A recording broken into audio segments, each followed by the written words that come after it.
Kind clear! Kind clear! Bang op het touw! Strekken! Trekken! Nee!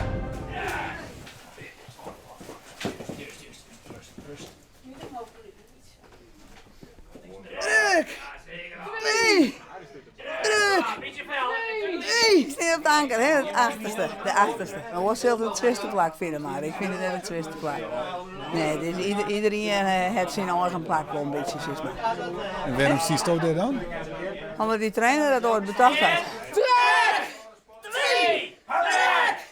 Het is net echt een vrouwensport, denk ik, of wel?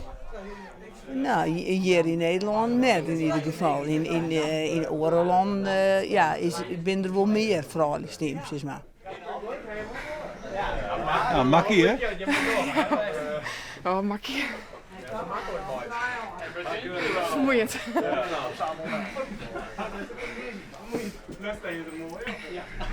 Hoe is dat zo tegen mannen?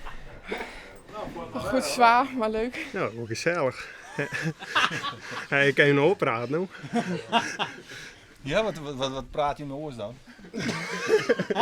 Ja. Ja, dat was serieus antwoord, Jan, hè? Dit komt er net op, hè? Samen met die vrouwen, hoort hij dan een beetje in? Of hoe Nee, dat? juist net. Nee? Nee, dat heb ik nog gemietiger. Nee, ze is altijd, als de vrouw aan de andere kant van touw staat, dan moeten we winnen, want we mogen nooit verliezen van een vrouw. Hè? Nee, dan moet je winnen.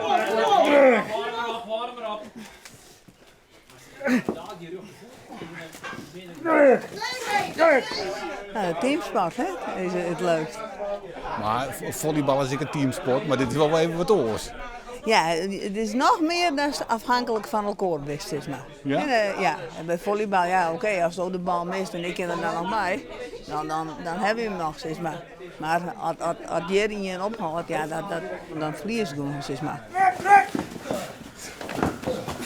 Ja, dat is inderdaad wel minder. Toen ik begon, win je in Friesland wel een stuk of 6 zo'n teams. Nou, is dat ik wel heel lang geleden natuurlijk, maar... Hoe kan dat dan? Ja, je moet uiteindelijk een groepje vrouwen die als vriendin zeg maar, het leuk te lieken. Zo bij mij ooit ik begon. We begonnen met in de studie bij op Korbal en die vregen van ook is ook eens even komen tot houden. Nou, zo kind dat muziekje. En dat nam ik weer meer mee bijvoorbeeld. En daar kwam weer mee en op een gegeven moment winnen wij een heel goed team. Ja, en ja. Zo moet het eigenlijk nou ook. We moeten tot een jongere generatie komen die het weer meer meeneemt. En dan kiest we weer bouwen, zeg maar.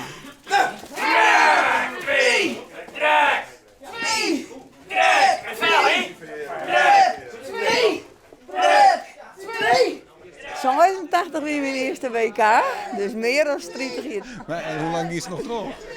Nou ja, net heel lang weer denk ik. Hè. Dat heb ik al eens vaak, zo, dus dat maak ik net een lood erop. Hartstikke wel net hele belangrijke wedstrijden, dus gewoon een toernooi, dat kan ik dan altijd nog wel doen.